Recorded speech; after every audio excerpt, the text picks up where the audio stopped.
Welcome back, everybody. I haven't uploaded a whole lot lately. That's because I've been on a major Elden Ring binge. I very recently beat the game and did my pre-New Game Plus preparations and have finally activated Journey 2. I beat the game using a pure Dex Katana build, and I'm planning to beat it again as pure Strength. I just don't know which weapons exactly I'm going to be using. Now that the journey is ended, I'd like to get back into regular uploads and decided to make a full review of this game. Now that I finished it, 68 hours later. 68 hours to do everything that I did, which isn't even half of what the game has to offer. So, enough rambling, we're going to get into this review, but the one last thing is that this review does not include anything to do with Shadow of the Erd Tree.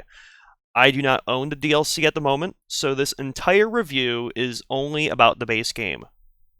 Elden Ring, like your average FromSoft game, is a Souls game, similar to the Dark Souls games, Lies of P, Bloodborne, etc. Elden Ring is difficult and punishing to people who are new to this style of game and are unfamiliar with how you go about playing it. There is so much content in this game to go out to do.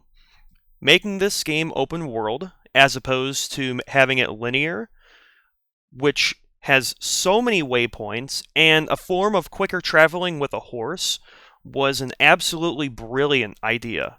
So many games have open worlds that just feel empty, but Elden Ring, on the other hand, has a lot of life throughout the map, from the enemies and NPCs you'll come across the way. The dungeons themselves add yet another layer of areas to explore. Let's talk about the world.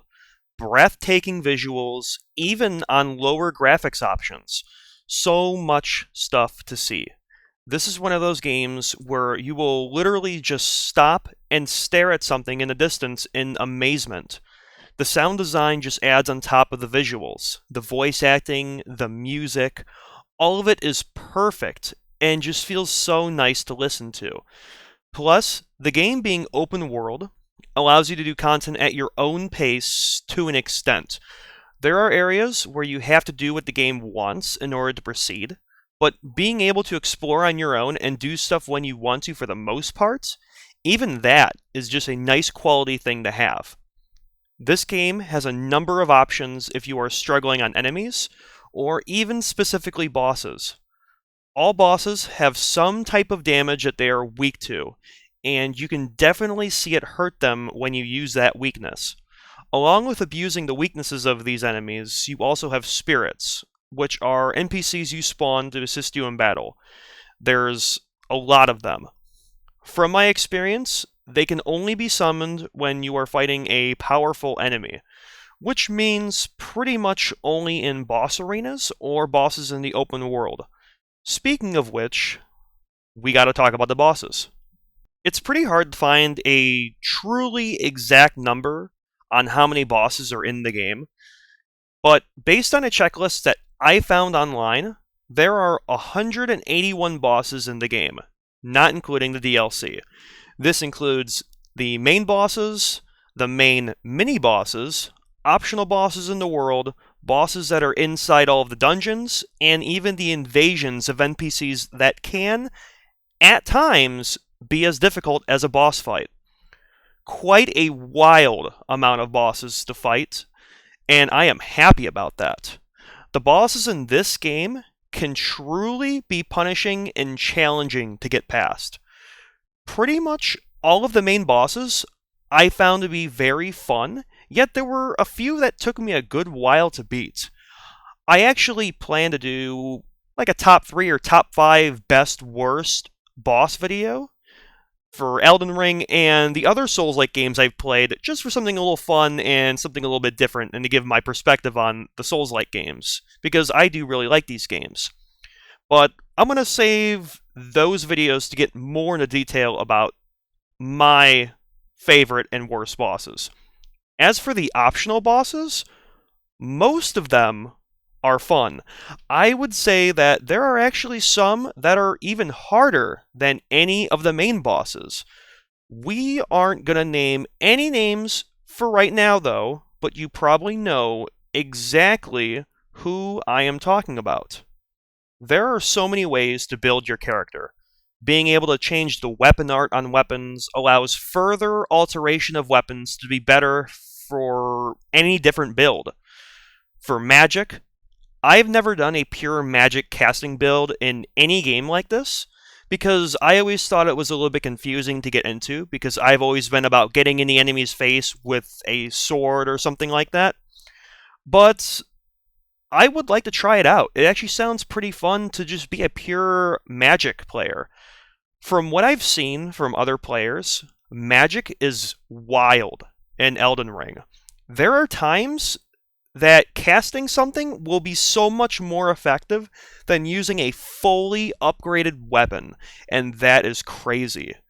This game probably does weapon upgrades the best, in my opinion, of the Souls games that I've played, but to avoid spoilers, I don't want to go further into detail about how they work. Like your average Souls game, Elden Ring has a good amount of optional side quests to do. Some of these quests, at the very end of them, could reward you with something very cool and something that you might actually really want. I don't really have much to say that is negative about this game. This is by far one of my top 10 games that I've ever played in the last few years. It's definitely a rough game in the beginning. This game's currency, runes, pretty much the same as Souls, Ergo and Lies of P, stuff like that. They're slightly harder to come by in the very beginning of this particular game, but once you get through that small hurdle where you'll struggle a little bit here and there, you'll be getting more runes than you know what to do with.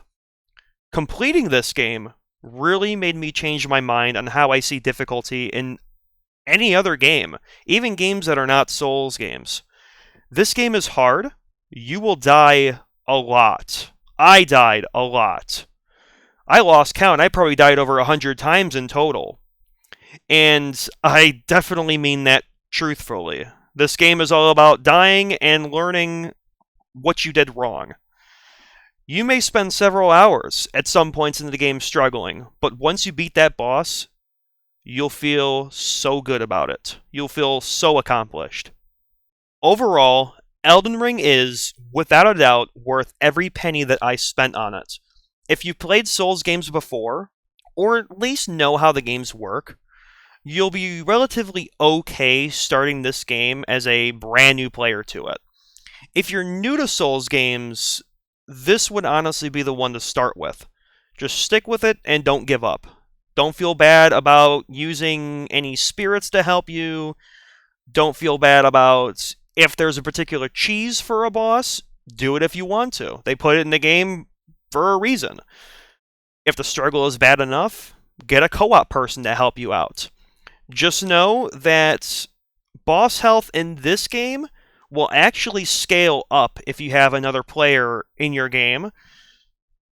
And the people who join your game will also scale down to your level.